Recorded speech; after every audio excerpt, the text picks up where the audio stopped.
Yari, buenos días, bienvenida. Buenos días, profesor.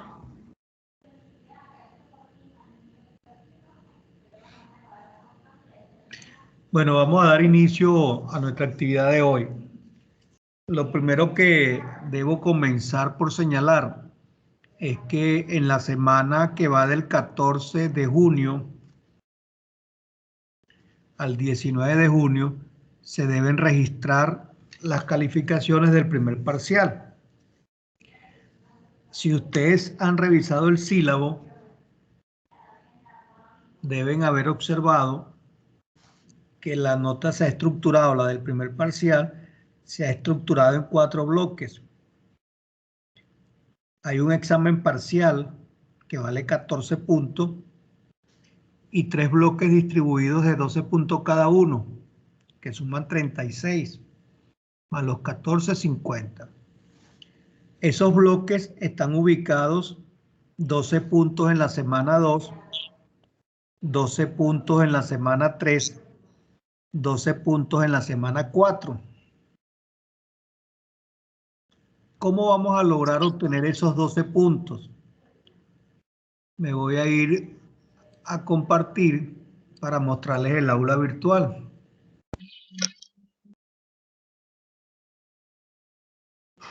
Me dicen cuando lo estén viendo.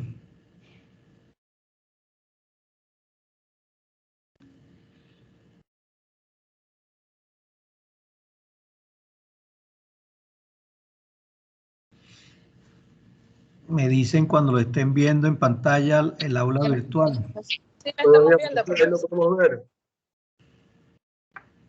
¿No la pueden ver? No, sí la podemos ver. Okay. Bueno, yo en mi caso sí la puedo ver. Ok. Entonces, bueno, estamos semana, vamos a quitarle esto de aquí para que no entremos en una disyuntiva. ¿Qué me va a decir? Pues, pero la semana está repetida. Ajá, vamos a quitar esto acá.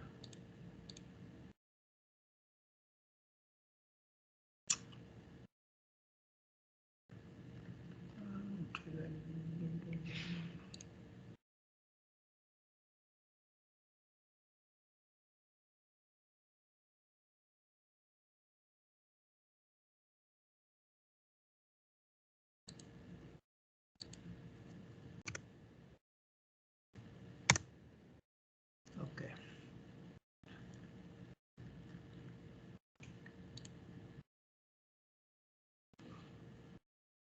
Ajá, entonces, bueno, en la semana 1 y 2 hay una serie de actividades que comienzan con el foro. Hay 2 infografías, hay un cuestionario, hay un glosario.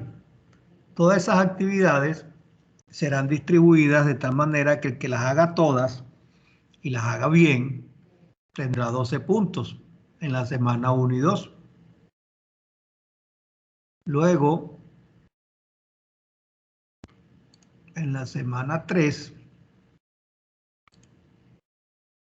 igualmente hay un foro, hay una actividad que son los mapas mentales, hay un glosario. El que haga todo eso llegará a sus 12 puntos de la semana 3. Y luego, en la semana 4, aparece un foro, una infografía y otras cositas que tengo que acomodar. Pero en el foro, en la semana 4, aparecerán los siguientes 12 puntos. ¿Qué les quiero decir con todo esto? Que debemos hacer todas y cada una de las actividades que aparezcan en cada una de las semanas de nuestra aula virtual. Semana 1, 2, semana 3, semana 4. Todas las actividades foros, entiéndase infografías, entiéndase tareas de mapas mentales, cuestionarios, glosarios, todo eso hay que irlo haciendo para que puedan acumular sus puntos. Por supuesto que yo tengo que ir revisando cada una de esas actividades y el que, por supuesto, considere que esté bien, le daré su retroalimentación y le daré sus puntos correspondientes. Y luego tendríamos el examen entonces del primer parcial. Bueno, no sé si tienen alguna duda con respecto a eso. Profesor, yo una pregunta. Dígame. ¿Los mapas mentales son individuales o grupales? No, los montan grupales, lo que hemos venido haciendo. Los Ah. mapas mentales que estamos haciendo en grupo. Gracias. Los montan grupales. Por supuesto que deben identificar cuando monten quiénes son los integrantes de cada grupo, pues.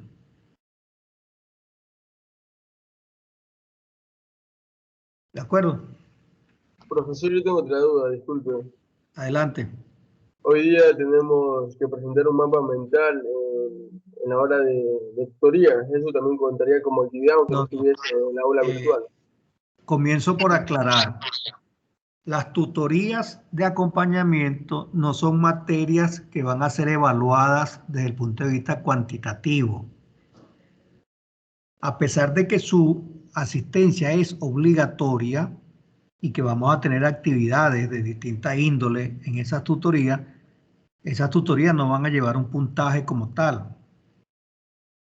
Entonces, las tareas o las actividades que se asignen en las tutorías las vamos a revisar en las tutorías y haremos la retroalimentación necesaria en cada tutoría. Por ejemplo, para hoy, ustedes tienen un trabajo, ya se conectó la profesora conmigo, me dijo que sí, que va a estar esta tarde a las 3 de la tarde, hora ecuatoriana, para ver pues los trabajos que ustedes van a presentar con respecto a lo de la ética profesional del abogado, todo lo que tiene que ver con deontología y ética, pues como disciplina y como norma de comportamiento. Entonces ella va a estar conectada con nosotros en nuestra hora de tutorías para observar los trabajos que ustedes van a presentar. Y es allí pues cuando ustedes van a presentar los trabajos que hayan hecho con respecto a las tutorías de acompañamiento. ¿Aclaré? Sí, profesor, muchísimas gracias. Muy bien. Bueno, entonces volvamos ahora sí a las materias que sí arrojan puntuación y que sí son fundamentales pues para ir aprobando materias e ir avanzando en la malla. Nosotros estamos trabajando 3 temas fundamentales que quedaron pendientes de la clase pasada. A saber, estamos trabajando con las escuelas de la fundamentación, de la validez, del ordenamiento jurídico. Estamos trabajando con el tema de Hans Kelsen y la teoría pura del derecho. Y estamos trabajando con el tema escuelas teóricas de la interpretación y argumentación jurídica. Esos son los 3 temas que tenemos ahorita en proceso. Para llevar a cabo esos 3 temas, dividimos la sala en varias subsalas, en 6, si mal no recuerdo. Y a cada sala le asignamos un tema. Si mal no recuerdo, la sala 1 y 2 le tocaba a Hans Kelsen y la teoría pura del derecho. La sala 2, 3 y 4 le tocaba escuelas de la fundamentación de la validez del ordenamiento jurídico. Y la sala 5 y 6 le tocaba escuelas de la interpretación y la argumentación jurídica. Para llevar a cabo eso se les pidió la elaboración de unos mapas mentales, una vez que habían leído primero individualmente y luego habían compartido en grupo la lectura.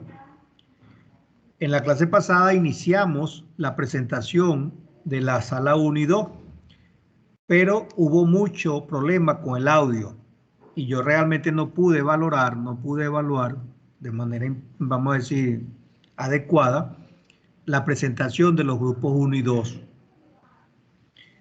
Eso por una parte.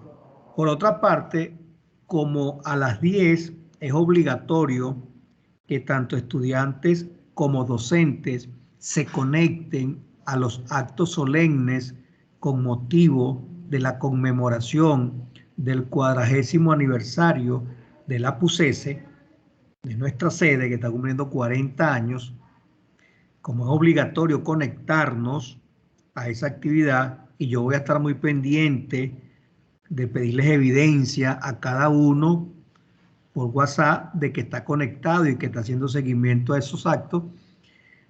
Entonces vamos a trabajar nada más un espacio de tiempo ahorita hasta 15 minutos, 10 minutos para las 10. Entonces yo quisiera ver si es posible que en esos minutos que vamos a tomar de esta hora, poder escuchar nuevamente a la sala 1 y a la sala 2. Y dejaríamos para el martes próximo la culminación con la sala 3 y 4, 5 y 6. Entonces no sé Profesor, bueno, qué dice una sala 1. pregunta antes de que inicie. Si no tienes Facebook e YouTube, ¿cómo encuentras la universidad?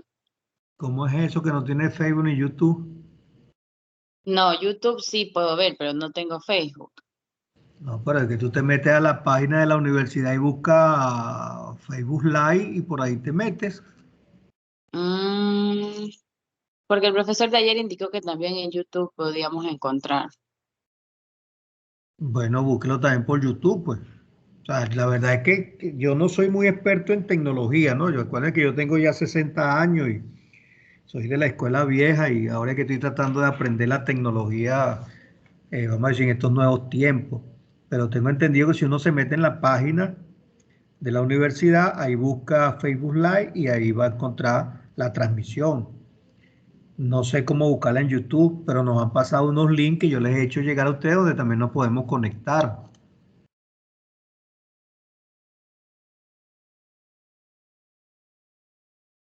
El profesor que le dijo eso ayer, si es de informática, bueno, ese es el más experto o el más indicado para seguir sus instrucciones. Ya, profesor, está bien. Ya voy a ponerme a buscar. Ok. Pero entonces vuelvo al planteamiento inicial. El grupo sala 1 y sala 2 estarían dispuestos a repetir hoy su presentación de sus mapas mentales, esperando que hoy sí tengamos un mejor audio.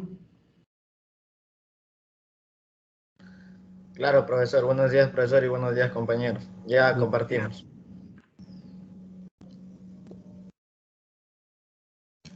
¿Sí me escuchó? Muy bien.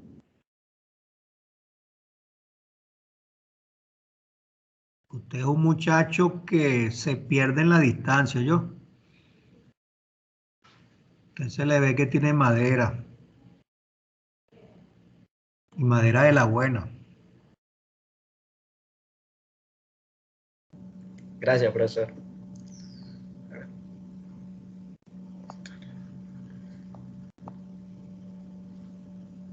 Tiene un solo problema, que es muy enamorado.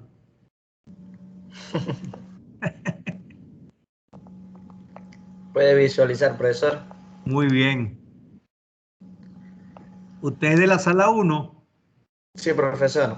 Okay, En la sala 1 participamos, o sea, volviendo a iniciar con todo, en la sala 1 los integrantes somos Brian Landa, Aisel Rivero, Dulce Timarán y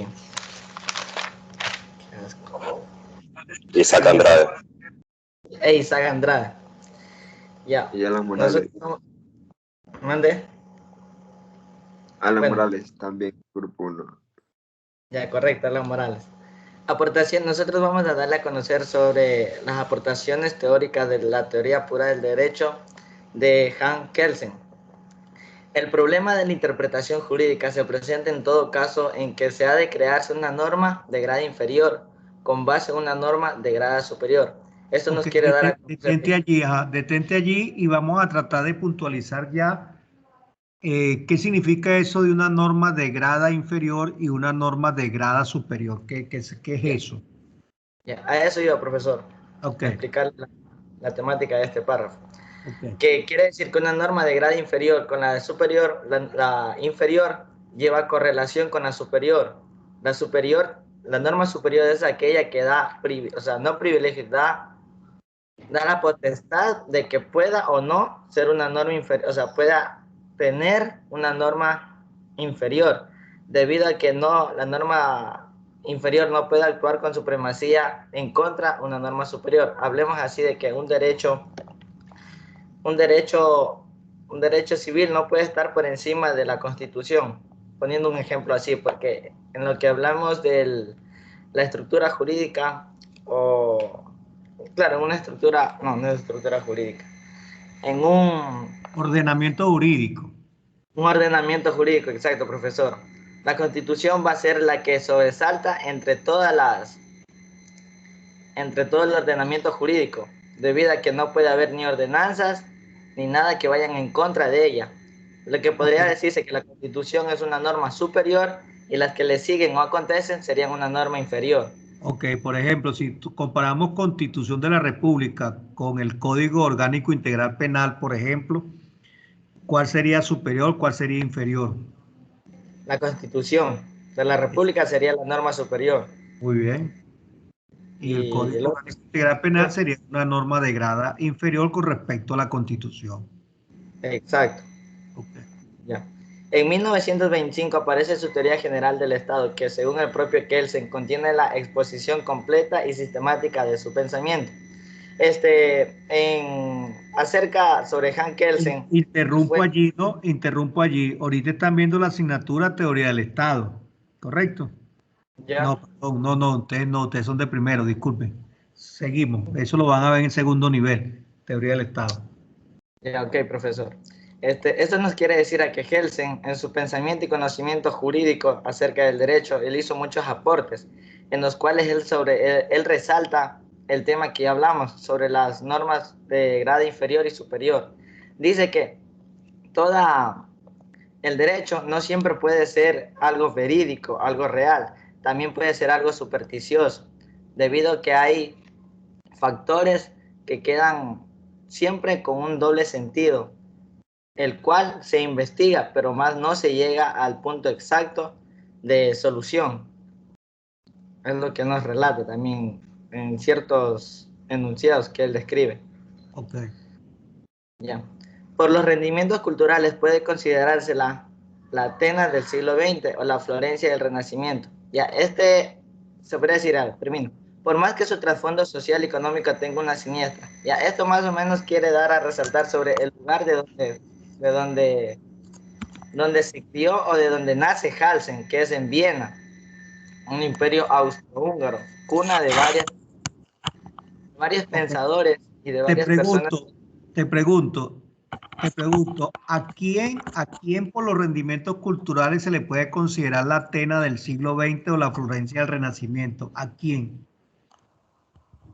A las personas que con su aporte dieron aportes sustanciales en la actualidad, o sea, no en la actualidad, en aquel periodo de tiempo para modificar y mejorar los acontecimientos que ya habían existido, porque se podría recalcar que Atenas en Grecia es la cuna del derecho, o sea, de lo escrito. Se refiere a Viena, pues se refiere a Viena, o sea, Viena es una ciudad que para esos tiempos se le puede considerar por sus rendimientos culturales como la Atenas del siglo XX o la Florencia del Renacimiento. O sea, Viena reunió una serie de características, de movimientos, de adelantos que la llevan pues, a ser considerada como otra Atenas o como la Florencia del Renacimiento. Pero se refieren en ese párrafo es a Viena, la ciudad austriaca. Eso mismo le dije, sino que usted me pregunta acerca de quién hace referencia. Por eso le digo, o sea, la Atenas, hablemos que Grecia fue la cuna del derecho,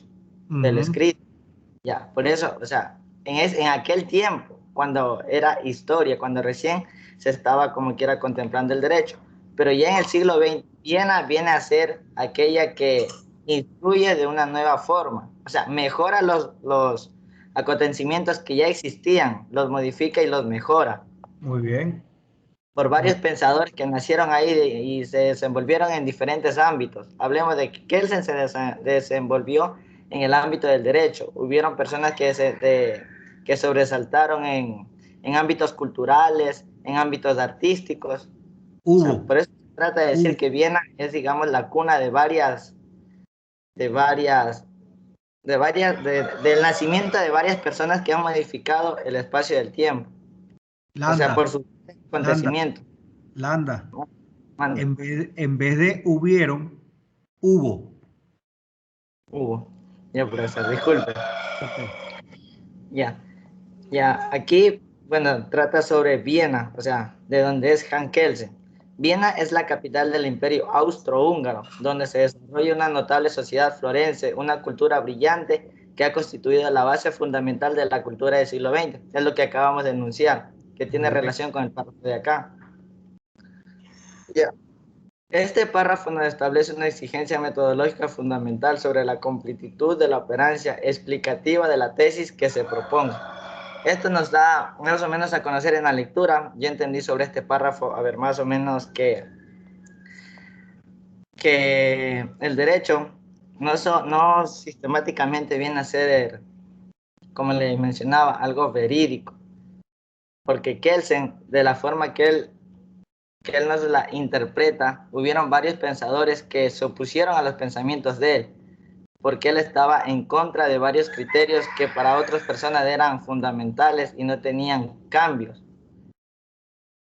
O sea, que él se quería limpiar a la ciencia jurídica de todos esos elementos que él consideraba que no le pertenecían, como era, por ejemplo, el derecho natural, como era la sociología, como era la misma filosofía. Él quería quitar eso y dejar un derecho que fuese estrictamente puro, porque fuese estrictamente construido sobre lo que para él era específicamente jurídico y que no tuviese esos elementos de afectación o de influencia del derecho natural, de lo sociológico, de lo filosófico. Él quería definitivamente hacer una separación allí.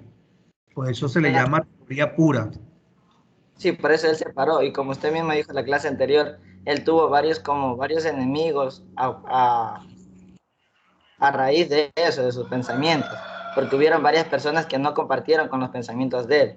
Es ahí donde nace la teoría pura del derecho. ¿Por qué? Porque él separa cosas que para él no eran necesarias, que debían estar en el derecho. Que le hacían algo como más extensa, pero algo insignificativo para lo que él consideraba como el derecho puro en aquella época.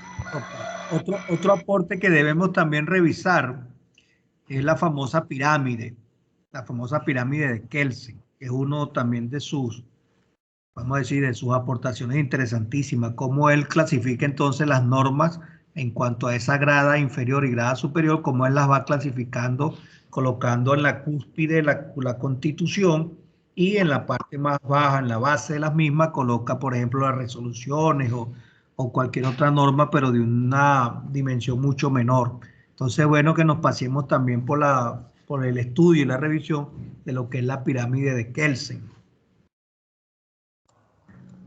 Profesor. Y ahí esa sería la exposición. No sé si algún otro compañero quiera acotar algo del grupo. Sala 1, si algún compañero quiere contribuir con algún otro aporte que considere que haya dejado de mencionar el amigo Landa.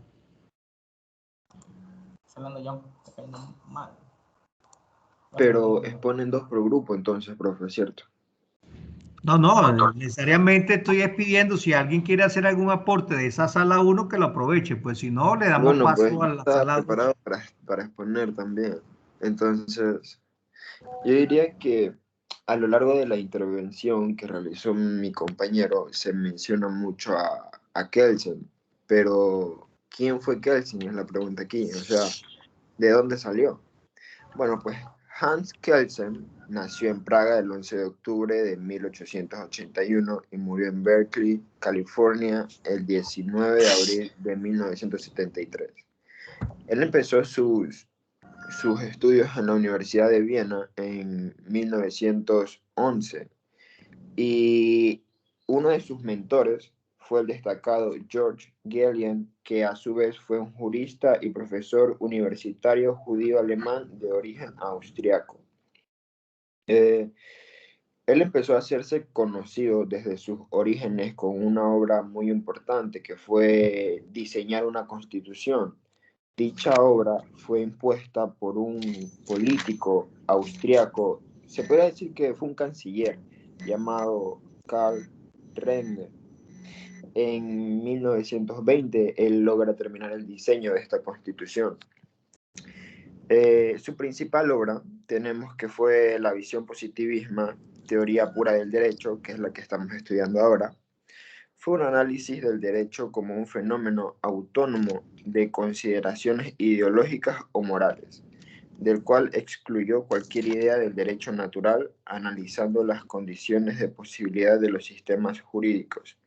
Kelsen, en base a todos sus estudios y toda su trayectoria, pudo llegar a la conclusión de que toda norma emana de otra, hipotética fundamental, que es para Kelsen una hipótesis o presuposición trascendental necesaria para poder postular la validez del derecho.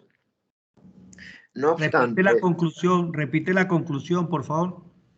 Que toda norma emana de otra norma hipotética fundamental, que es para Kelsen una hipótesis o presuposición trascendental necesaria para poder postular la validez del derecho.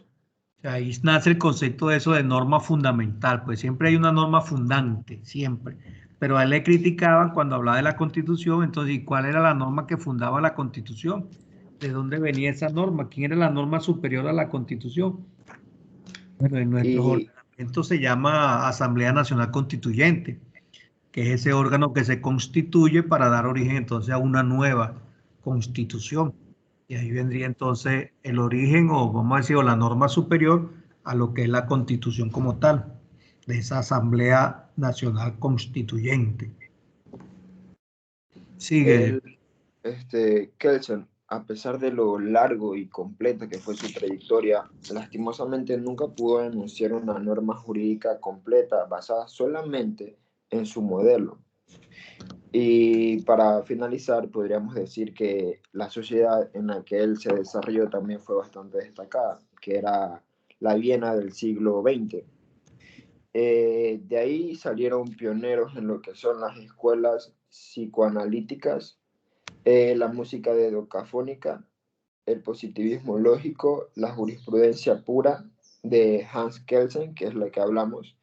Y como dato curioso, yo me di la libertad de investigar y sale que la pirámide que usted mencionó antes fue un plagio, que Kelsen la plagió a Merlec, pero creo que eso es ya irse por las ramas. También salieron pioneros de la termodinámica estadística de Beltrán, la literatura y la pintura. Gracias. Ok, esos son los ejemplos, pues esos son los ejemplos de todos esos movimientos que se dieron en esa Viena de esa época y que contribuyeron pues a darle fortalecimiento a todos estos estudios que hoy día realizamos. Bueno, muy interesante, muy bien la participación de la sala 1. Solo me queda entonces invitarlos a que sigan leyendo sobre la vida de Kelsen, sigan leyendo sobre la teoría pura del derecho, sigan leyendo sobre la pirámide de Kelsen, que serán siempre conceptos que vamos a estar trajinando con ellos durante toda nuestra vida jurídica. Pues. Entonces, Profe, ¿podría seguir insistiendo en eso. Adelante. Hablando algo sobre la pirámide de Kelsen que usted nos acaba de manifestar. Esta se divide en 5 partes, que es la Constitución, la ley, resoluciones legislativas, decretos supremos y relaciones supremas. Hablemos que la Constitución es denominada la Carta Magna, seguida de la ley, que son leyes orgánicas o decretos de urgencia. Resoluciones legislativas, que son emitidas por el Congreso o Asamblea, y decretos supremos emitidos por el Ejército o Fuerza Militar. Y por último tenemos las resoluciones supremas, que son emitidas por los ministros. Muy bien, muy bien. Entonces los invito a que se vayan a la Constitución, ¿verdad? Y nos vamos a ir a la página, bueno, no sé si la página que ustedes tengan sea la misma, pero nos vamos a ir a la función legislativa, para que eso nos ayude entonces a concretar el estudio de lo que estamos haciendo ahorita con lo que dice la norma jurídica ecuatoriana. Nos vamos al capítulo 2, función legislativa, a partir del artículo 118. Tomen nota para que lo revisen este fin de semana con calmita. A partir del artículo 118. ¿Cómo? A partir del artículo 118. Que se refiere a la función legislativa. Profesor, disculpe, repita, por favor. Vamos a revisar la Constitución de la República del Ecuador a partir del artículo 118, que se refieren a la Asamblea Nacional, haciendo mucho énfasis en el artículo 132, y 133. ¿Cómo dijo? Repito, ¿no se me escucha bien? Les escucho bajo. Ok, repito. Vamos a revisar la Constitución de la República del Ecuador a partir del artículo 118 hasta el 140. 118 hasta el 140. Y eso lo buscamos en internet, ese libro. La Constitución. ¿Sí? Sí, pero cuando la busquen en internet deben velar que sea la vigente. Profesor, es función legislativa. Ajá, vamos a buscar la función legislativa. Esos artículos se refieren a la función legislativa de la Asamblea Nacional. La integración de la Asamblea Nacional. Ajá, pero repito, cuando busquen en internet deben estar pendientes que estén revisando la Constitución vigente. Por eso yo sugiero preferiblemente que compren su librito de este, que es el que yo les muestro, que es el que yo trabajo, este que está acá. Profesor, otra pregunta. ¿Puede mandar una fotico del libro al grupo? Esta ya la mandé cuando le mandé las fotos en días pasados. Profesor, otra pregunta. Dígame. ¿Con qué otro libro trabajamos en físico para poder leer y guiarnos más? No, el físico de la Constitución es la Constitución. Tienen que tener la Constitución. Y otro libro, profesor, más para guiarme yo, porque así estoy leyendo yo la Constitución, profesor. Bueno, ahorita les estoy mandando la Constitución. Lo demás son los documentos que yo les he ido colgando en el aula y algún otro libro que les he colocado allí, pero cuando yo les coloque el libro se los voy a indicar. Pues ahorita lo que estamos mandando a leer es la Constitución. Ya, gracias, profe. Los demás documentos están montados en el aula virtual y cuando yo les sugiera un libro en particular se los voy a indicar, pues. Ya, gracias, profe. Repito entonces, vamos a leer desde el artículo 118 hasta el artículo 140 de la Constitución de la República del Ecuador. Esos artículos se refieren a la Asamblea Nacional, a la función legislativa, y vamos a hacer énfasis en los artículos 132 y 133, 134 y 135. Ahí vamos a hacer énfasis. ¿Por qué vamos a hacer énfasis en esos artículos? Porque esos artículos son los que explican o nos dan a entender los procedimientos para elaboración de leyes, que a su vez son los que le van a dar validez a nuestro ordenamiento jurídico. Entonces, del 118 al 140, deteniéndose de manera muy enfática en el 132, 33, 34 y 35. O sea, 132, 133, 134, 135. Pero debemos revisarlos todos, del 118 al 140. Ahora sí expliqué claramente. Sí, profesor. Sugiero, para analizar los artículos no es necesario aprenderlos de memoria. No es necesario aprenderlos de memoria. Lo que ustedes tienen que hacer son esquemas en donde colocan el artículo, colocan, por ejemplo, su título y le colocan la idea básica, la idea central del artículo. ¿A qué se refiere el artículo? ¿Qué es lo que dice el artículo? No es necesario aprenderlo de memoria. No es necesario transcribirlo textualmente, sino ustedes agarran artículo 118, lo leen, le colocan el título, a qué se refiere de manera concreta a eso y colocan una idea central de ese artículo. De esa manera van a tener un mejor manejo del contenido de los artículos, porque la idea no es aprenderlos de memoria, es interpretarlos, es entenderlos, es saber cuál es su contenido, cuál es el contenido de la norma, cuál es el supuesto de hecho que plantea la norma. ¿De acuerdo?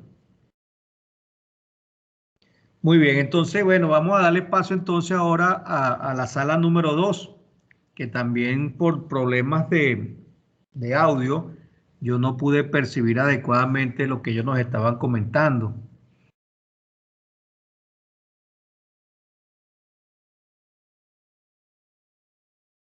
Buenos días, profesor. Buenos días, compañeros. Mi grupo es el número 2. Está conformado por Melanie Tello, Gary Sánchez, Liz Sánchez y mi persona Natalie Klinger. Voy a empezar hablando sobre Hans Kelsen, que nació en 1881 y murió en Berkeley, California, en 1973. Fue un pensador jurídico y político austriaco. Él fue el creador de la pirámide de Kelsen, quien decía que son las normas o leyes que componen un sistema jurídico y se relacionan unas con otras según el principio de jerarquía. Ya. Voy a hablar sobre la teoría pura del derecho. Consiste en el estudio independiente del derecho depurado de todas las ideologías políticas y de todo elemento de la ciencia de la naturaleza, ya que se enfoca y estudia las normas jurídicas. Expresa un vínculo específico que se establece entre un hecho condicionante y su consecuencia. Ofrece normas jurídicas articulares, aunque no es acerca de la interpretación, por lo que es una teoría únicamente positiva. La importancia de la teoría pura radica en que se trata de una teoría estrictamente jurídica, que supone que la verdad o la falsedad de los enunciados jurídicos no dependen de la verdad o falsedad de premisas empíricas o morales. La existencia y el contenido del derecho, como reza la premisa fundamental del positivismo, dependen de hechos sociales y no de sus cualidades o virtudes. Kelsen hace referencia a la pureza metódica de la ciencia jurídica. Para Kelsen, el pensamiento filosófico de la época contaminaba la ciencia del derecho con estándares morales e ideológicos políticos, e intentaba reducir las ciencias naturales o sociales, y la idea de la pureza de la ciencia jurídica concibe para distinguirla de la moral y de la ciencia empírica. La teoría pura concibe a la norma jurídica como un juicio hipotético que expresa el vínculo específico que se establece entre un hecho condicionante y su consecuencia. A continuación, mi compañero. Klinger, antes que le deje el pase a tu compañera, tú pudieras darnos, no sé, un comentario de lo que te quedó, de la lectura. ¿Qué te quedó? Que el derecho, la teoría pura del derecho concibe en lo que debe ser el derecho y no lo que se trata de ser, sino que más bien habla exactamente el estudio de Hans Kelsen en lo que él se basó en lo que en realidad es el derecho, no en suposiciones ni en argumentos no válidos ni justificados con anterioridad. Muy bien, muy bien. O sea, debemos estar conscientes de que Kelsen quería o su objetivo era depurar a la ciencia jurídica. Cuando hablamos de depurar, era quitarle todas aquellas afectaciones o influencias que tenía el derecho derivadas de el naturalismo, ¿verdad? De la sociología, de la filosofía, de las ideologías que prevalecían para las épocas. Él quería pues hacer una limpieza y dejar estrictamente como estudio del derecho lo que se fundamentaba en la norma jurídica, que es un tema que más adelante desarrollaremos con más detenimiento, la norma jurídica. O sea, su derecho era basado en la norma jurídica y en la validez que esas normas jurídicas le iban a dar a ese ordenamiento jurídico. Muy bien, Klinger, darle el pase entonces a su compañero o compañera que corresponda.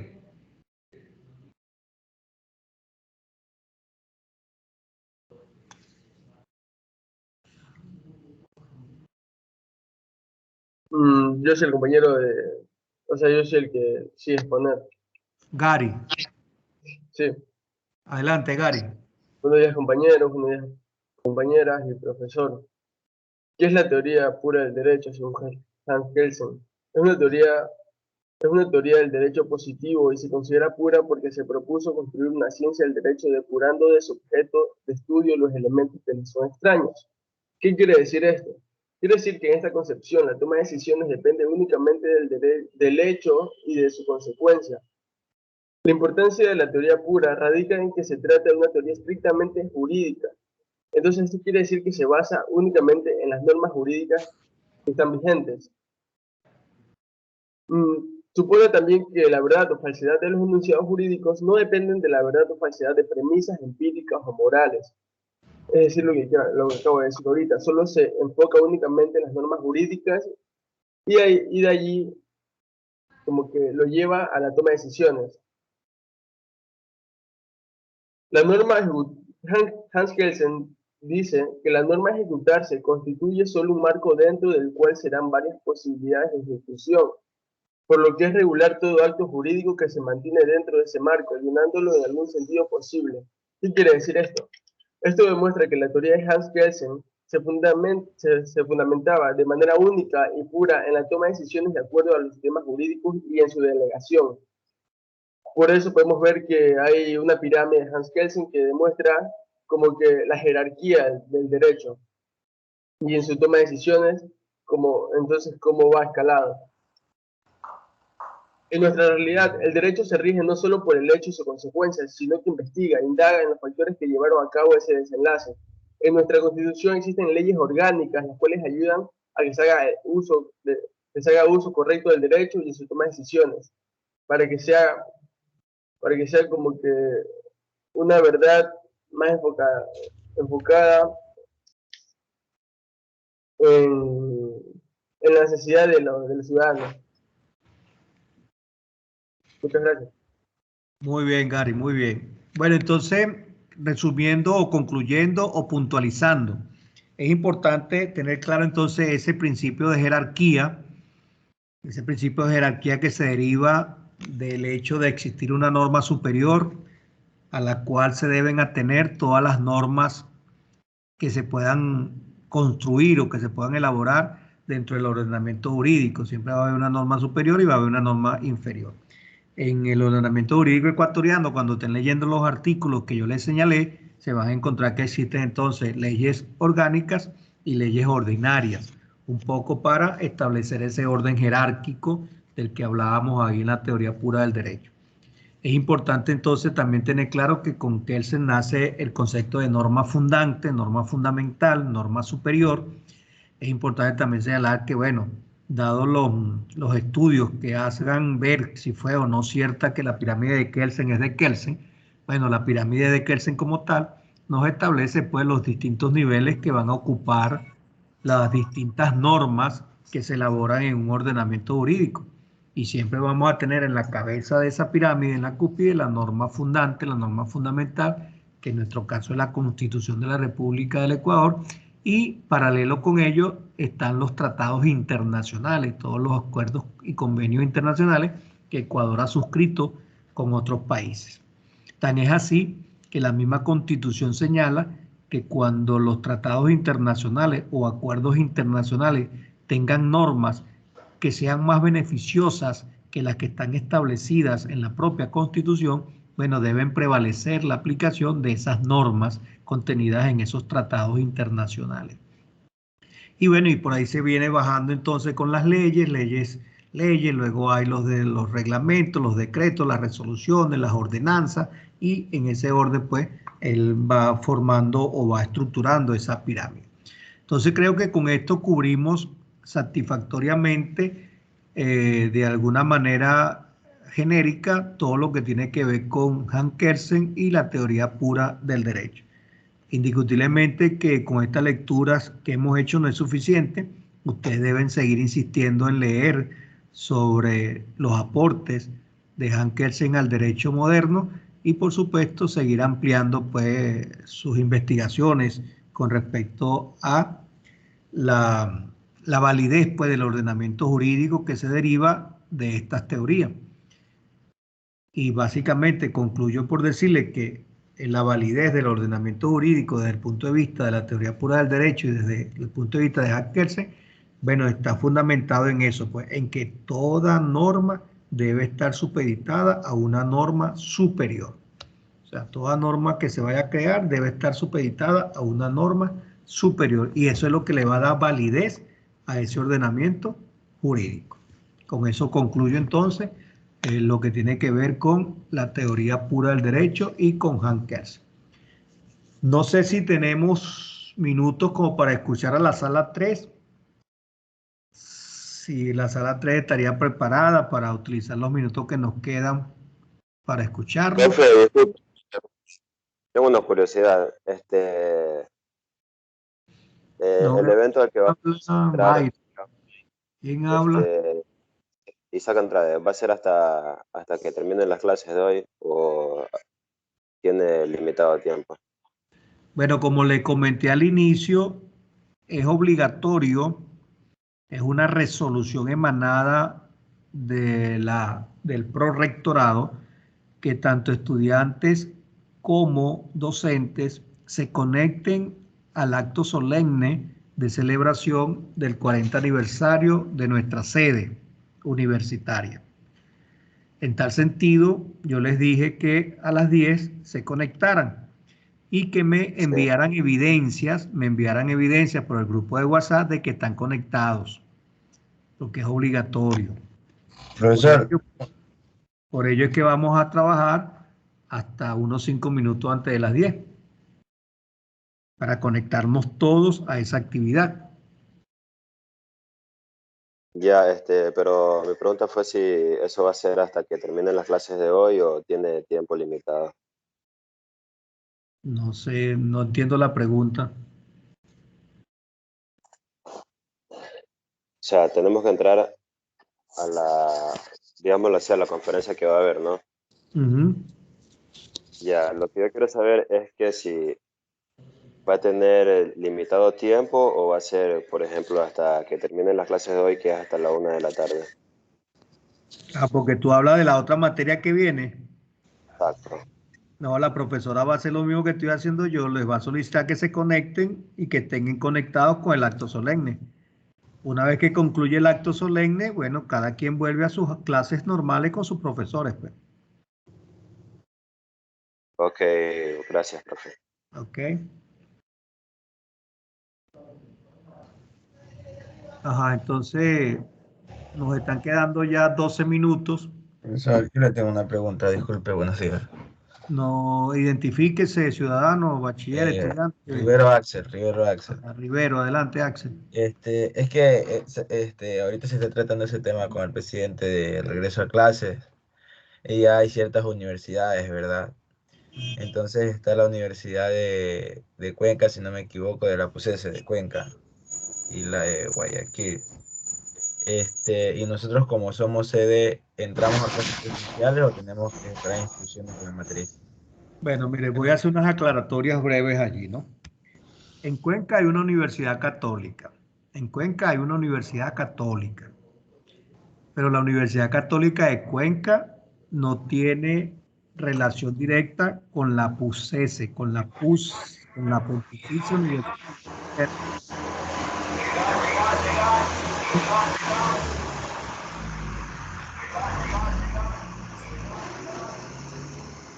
Desconecten su micrófono, por favor. Ajá.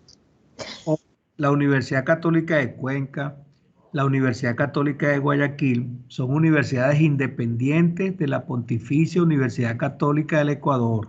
O sea, son universidades distintas. La Pontificia Universidad Católica del Ecuador tiene sedes en Quito, tiene sedes en Ibarra, tiene sede en Ambato, Tiene 3 sedes en Manta, en Puerto Viejo y en otra parte de esa provincia. Tiene sede en Esmeraldas, tiene sede en Santo Domingo y está abriendo una sede nueva en Lago Agrio. Esas son nuestras sedes pertenecientes a nuestra universidad, que es la Pontificia Universidad Católica del Ecuador. Es cierto, ya la PUCE tiene aprobado algunos proyectos para dar inicio a la presencialidad en algunas carreras. La sede Esmeralda también tiene aprobado algunos protocolos de bioseguridad y algunos proyectos para reiniciar la presencialidad, pero vamos a iniciar con carreras tales como enfermería y laboratorio clínico, que por su razón de ser requieren fundamentalmente de laboratorios de presencialidad. Entonces vamos a arrancar con eso. Se va a seguir estudiando, se va a seguir analizando, se va a seguir evaluando el retorno de las demás carreras a la presencialidad. Mientras tanto, hasta que no haya una decisión del órgano, vamos a decir, rector de nuestra sede, bueno, seguimos en virtualidad.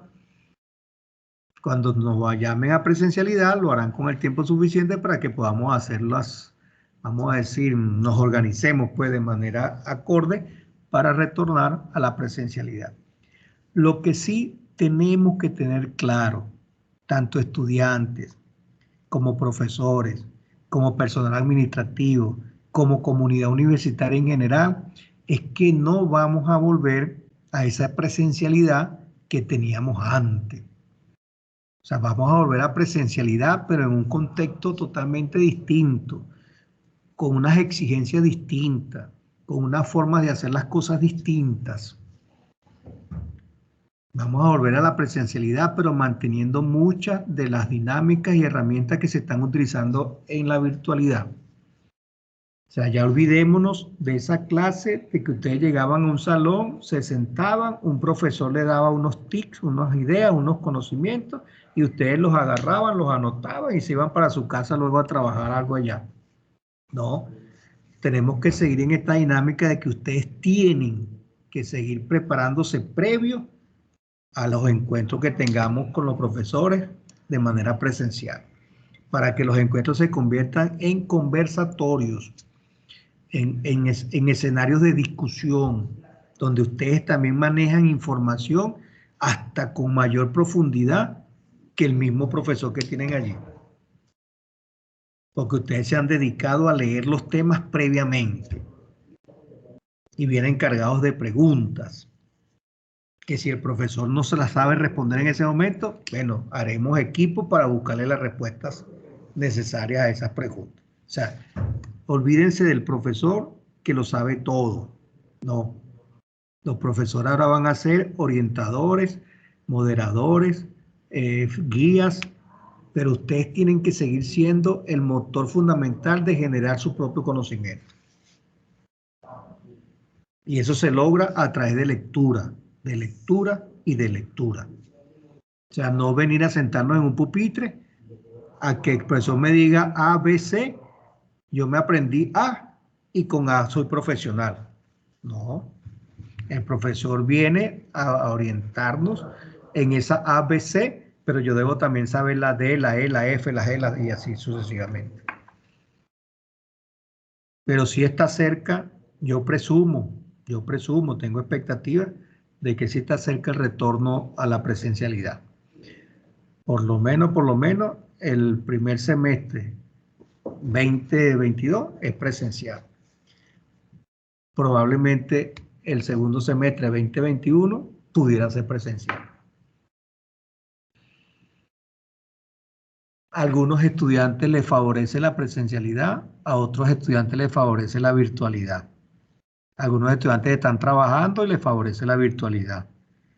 Bueno, ahí veremos quiénes vienen a presencialidad, quiénes se quedan en virtualidad, porque hay proyectos híbridos.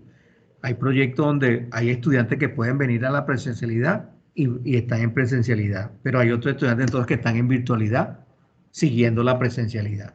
O sea, ahí vamos a tener una mezcla de cosas Lo importante es que todos aportemos de manera positiva para que la calidad de la educación recibida se mantenga y se mejore. Esa es la idea final de todo este cuento. Bueno, jóvenes, quedan 5 minutos, entonces responsabilidad, responsabilidad, responsabilidad, a conectarnos todos con el acto que a continuación se inicia a las 10 de la mañana.